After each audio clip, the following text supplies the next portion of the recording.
Vous avez peut-être raté votre examen à cause de lui. Il vous tend et vous fait faire n'importe quoi au volant. On parle du stress. Mais le stress, c'est quoi?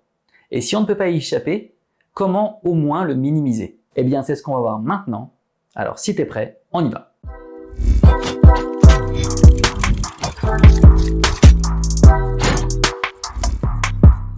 Commençons par dire que conduire n'est pas une source de stress pour tout le monde.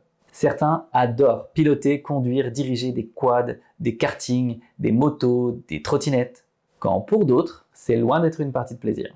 Pour ceux qui sont stressés en conduisant, alors il faut trouver une solution.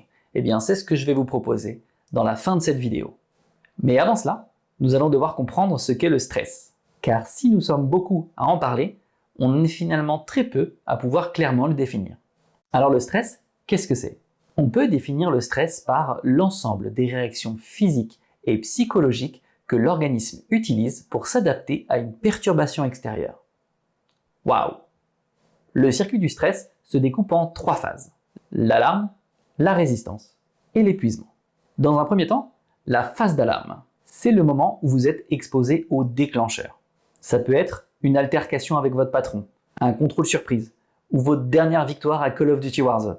Bref, vous l'avez compris, ça peut venir de tout et de n'importe quoi. Et son ampleur dépend bien entendu de vous. Votre organisme réagit directement en libérant de l'adrénaline, qui a pour but, entre autres, d'accélérer votre rythme cardiaque, de dilater vos pupilles, d'améliorer vos réflexes et vos capacités respiratoires. En d'autres termes, tout un tas de transformations visant à vous transformer en super-héros. À ce moment-là, le stress est un allié de taille pour vous rendre plus fort, afin d'affronter ce qu'il estime être un danger.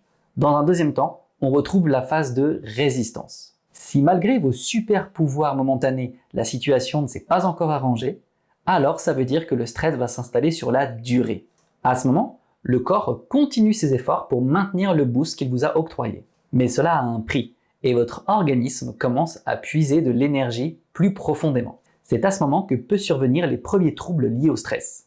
Maux de tête, fatigue, anxiété, tension musculaire, troubles digestifs. Mais si malgré ces symptômes, vous n'arrivez toujours pas à réduire la quantité de stress, alors vous risquez bien de pousser votre organisme au-delà de ses réserves d'énergie. C'est alors la troisième et dernière phase, l'épuisement. Plus les périodes de stress sont longues et se succèdent rapidement, et plus vous risquez de dépasser vos limites physiologiques. Notre corps n'est pas fait pour vivre en permanence sous adrénaline. Et si vous le poussez à le faire, eh bien il est possible que vous commenciez à ressentir des troubles sévères, comme des troubles cardiaques, digestifs, de la mémoire, voire la dépression ou le burn-out. À ce moment, le stress n'est plus vraiment votre ami.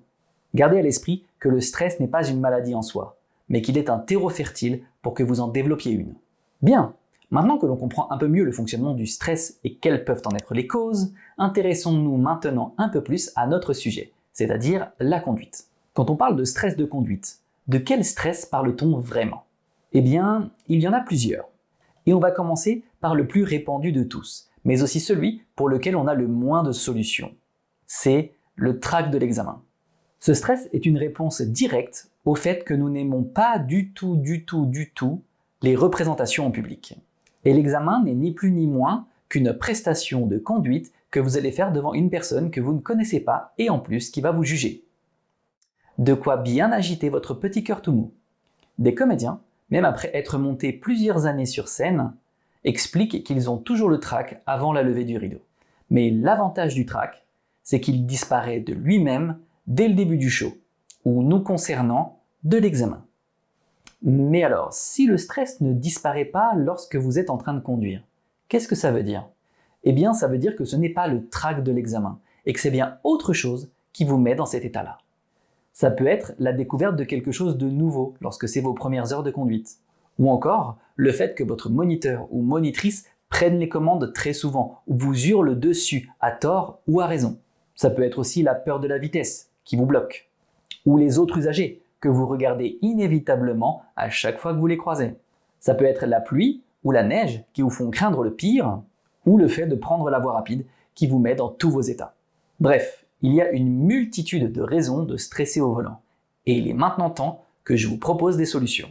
Il existe plusieurs solutions qui permettent de répondre au problème du stress lorsque vous conduisez. Parmi elles, en voici quelques-unes. Il y a la prise de médicaments anti-stress, qui viennent vous aider à gérer les premiers symptômes du stress au quotidien. Retenez qu'ils ne suppriment pas du tout le stress. Il vous permet de mieux le gérer. Ce n'est pas du tout ce que je conseille en premier lieu, mais je ne connais pas non plus votre tolérance au stress. C'est pourquoi la meilleure solution, c'est de vous tourner vers votre médecin. C'est lui qui saura le mieux vous conseiller sur les produits à prendre ou ne pas prendre. Mais il y a aussi des astuces naturelles pour canaliser votre stress, comme la pratique du sport, le sommeil, la sociabilisation, voire la méditation, qui viennent vous aider à mieux équilibrer votre organisme durant la phase de résistance, afin d'éviter l'épuisement. Mais il existe, selon moi, une autre méthode, bien plus efficace et qui prendrait effet avant même la naissance du stress. Le secret, c'est de comprendre ce qui déclenche chez vous le stress, de comprendre la perturbation initiale et surtout, de tenter de résoudre les raisons pour lesquelles vous sentez des émotions aussi fortes. Alors je sais, ça paraît simple. Et en fait, ça l'est. Et c'est d'ailleurs, à mes yeux, la première chose que vous devriez faire si vous êtes stressé au volant. Alors c'est certainement plus difficile que d'avaler des comprimés matin, midi et soir, mais je vous garantis que quand vous aurez trouvé la cause de votre stress, vous pourrez mieux le dompter. Je vais vous donner des exemples de choses que je pourrais vous conseiller en fonction de différents stress que vous pourriez rencontrer. Si vous avez peur de ne pas bien maîtriser votre voiture, alors apprenez à mieux la maîtriser.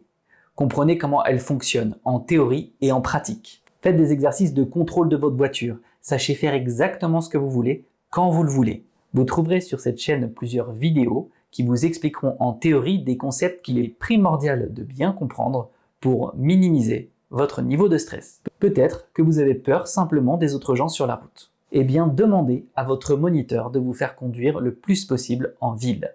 Confrontez-vous aux autres et maîtrisez votre code de la route. Ou alors, si vous le pouvez, passez en conduite supervisée. Conduisez un maximum avec les autres et constatez que majoritairement, les gens n'ont pas plus envie que vous d'avoir des accidents.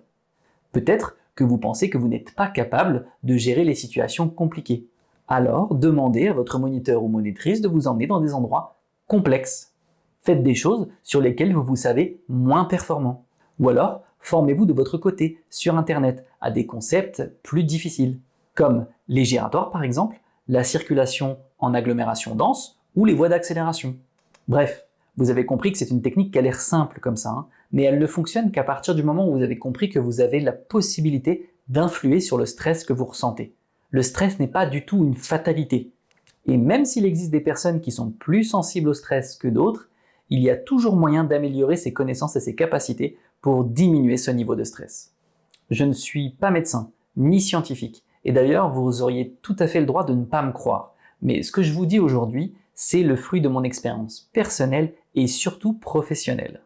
La majeure partie des élèves que j'ai rencontrés en voiture et qui m'avaient dit qu'ils étaient stressés lorsqu'ils conduisaient, même après 1 ou 2 échecs à l'examen, c'était majoritairement des élèves qui n'avaient pas complètement compris le sujet.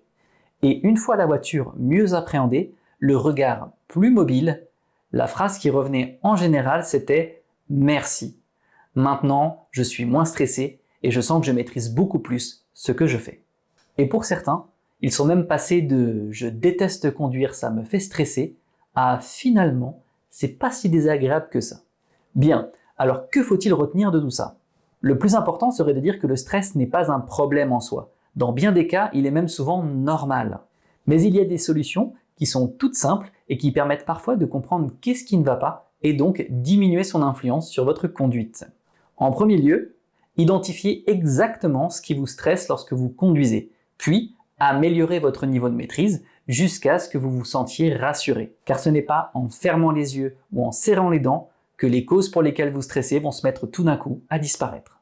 Cette vidéo est déjà trop longue pour que je vous donne d'autres exemples, mais si vous avez des questions qui vous viennent sur votre stress à vous, n'hésitez pas à les écrire en commentaire et j'essaierai au maximum d'y répondre.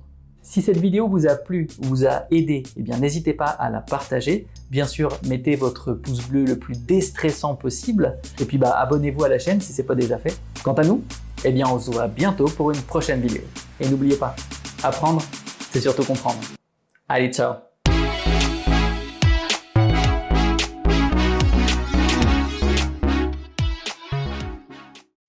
Allez, ça fera l'affaire.